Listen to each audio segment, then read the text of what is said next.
between 700 million and 800 million children living in poverty across the globe. The majority of those children are not accessing a reasonable education. There are 250 million children who are in school today. They're not out of school. They're in a classroom with a teacher. Yet they're still functionally illiterate and innumerate.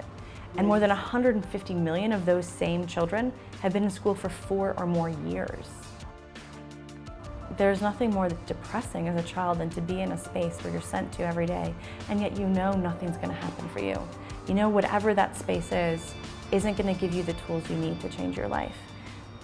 Bridge wants to change that.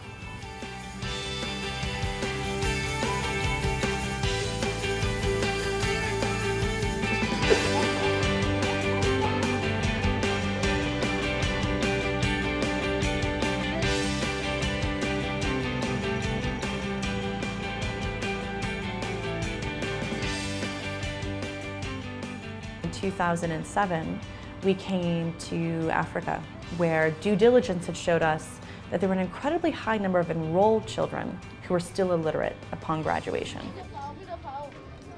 And was there a possible business model that could solve this? Was there something that could be done, even though people said there wasn't anything that could be done?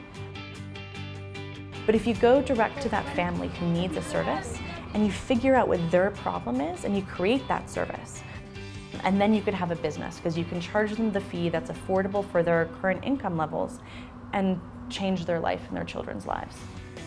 Yeah.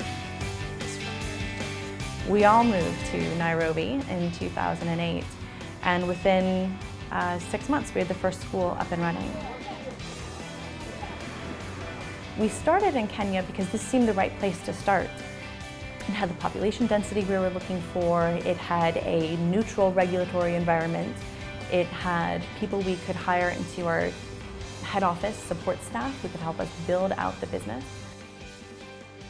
From the very beginning, Bridge was never designed to be 1 school or 2 schools or 10 schools even, but that if you wanted to make the types of investments in teacher training, in content, to publish your own materials, to create your own technology, to leverage all of that over a fairly large geographic space, that you could never do that for 1 school if you were serving a parent who lived in poverty. Part of the core of starting any business is you better know your customer really well. So well that even when everyone else says, oh, no one's going to pay for that, you better know that they are and that they will, and like what's your add-on that's going to change this. In the first couple years, one of the biggest difficulties was convincing investors that there's something there to invest in. And I think often investment professionals, honestly, have never spent time living in an impoverished person's household, particularly in a developing country where they live in a tin shack and the toilet's like 200 meters down the road and they're reusing oil for 3 weeks. You know, they just don't know that life. And so it's about being able to communicate that to them. How can you convince them of your knowledge of the product and the market while making sure that they know that they could make a return? Because if you can't help them make a return, you're not starting a business. So you have to make sure you have that all kind of locked up at the beginning.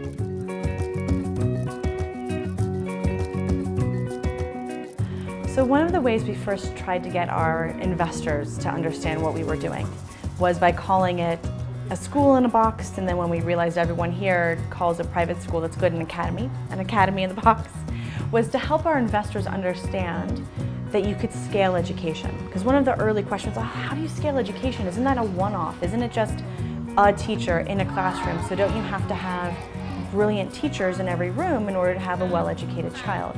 Because honestly, that's how a wealthy person would think of it.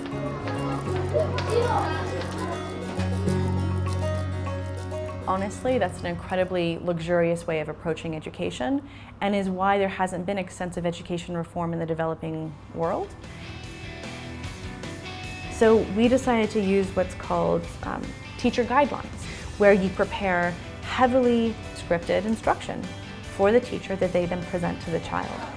Ceremony means actions that are performed according to traditions What word means actions that are done according to tradition?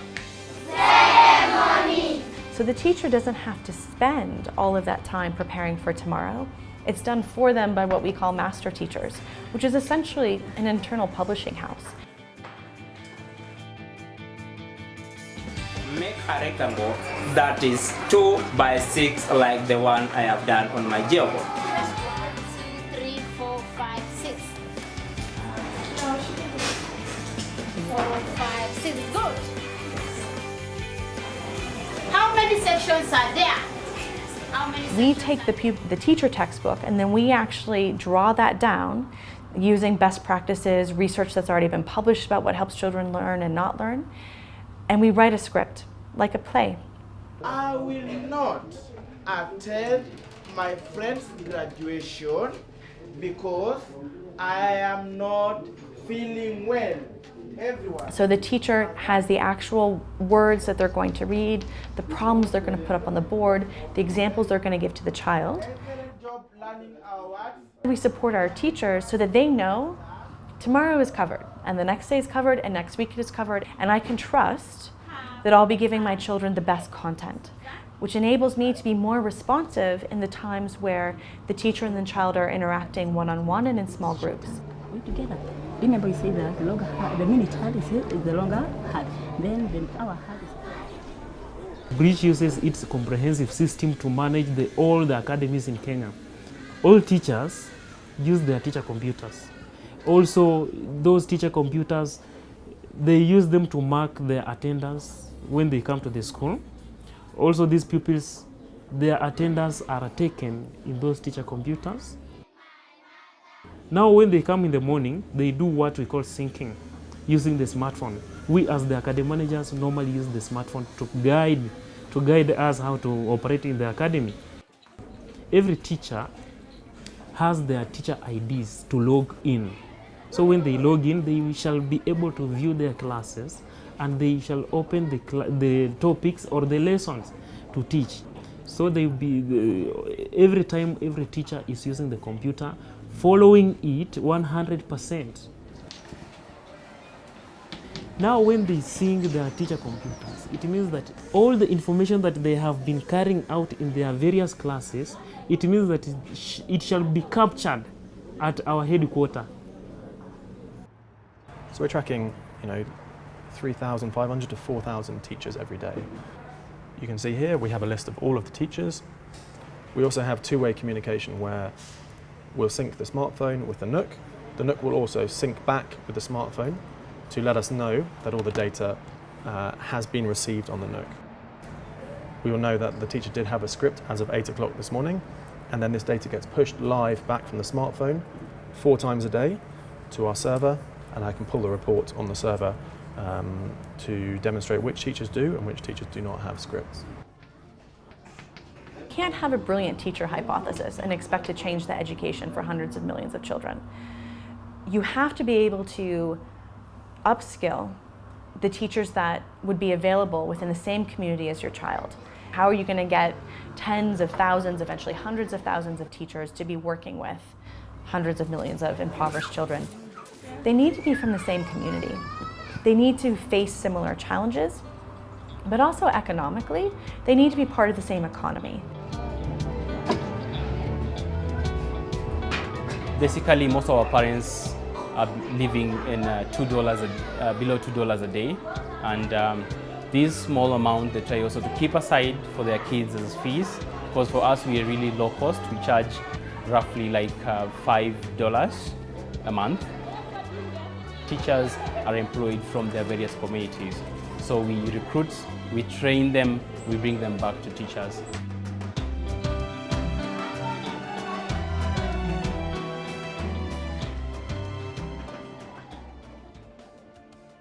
I'd say between 2011 and 2012, it became clearer to more investment professionals that, wait, there really does seem to be a market for this. There is a market for this. There are people paying for this service. There's a great demand for this. It was not social impact investors who were interested. It was straight commercial capital who saw like, wow, there are a couple billion people who don't have anyone selling them what they want. And then 2012 onward was our real scale it. Things are basically working. Like, we know the education outcomes are working. Those are being measured by a third party every year. That's being radically successful.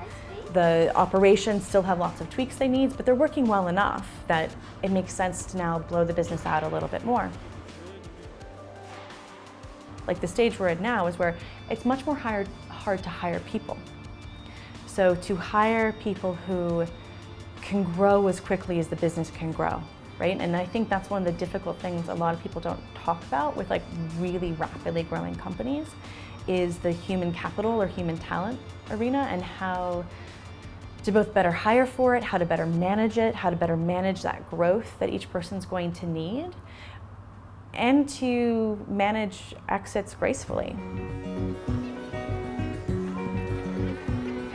Now that we'll be at a little over 400 locations in Kenya in January, we're at the point where we're already laying the groundwork to expand outside of Kenya in 2015 and 2016. We'll be launching between 15 and 25 locations in Uganda.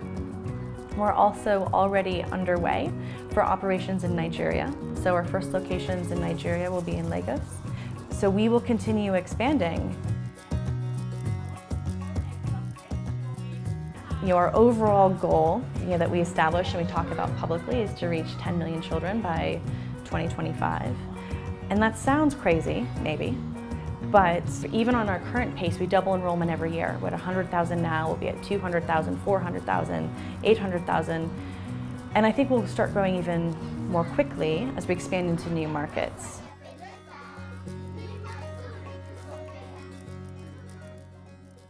But what's sad is that even when we reach, in today's population, 10 million children, we'll only be serving 1.5% of the children living in poverty who need this type of education service.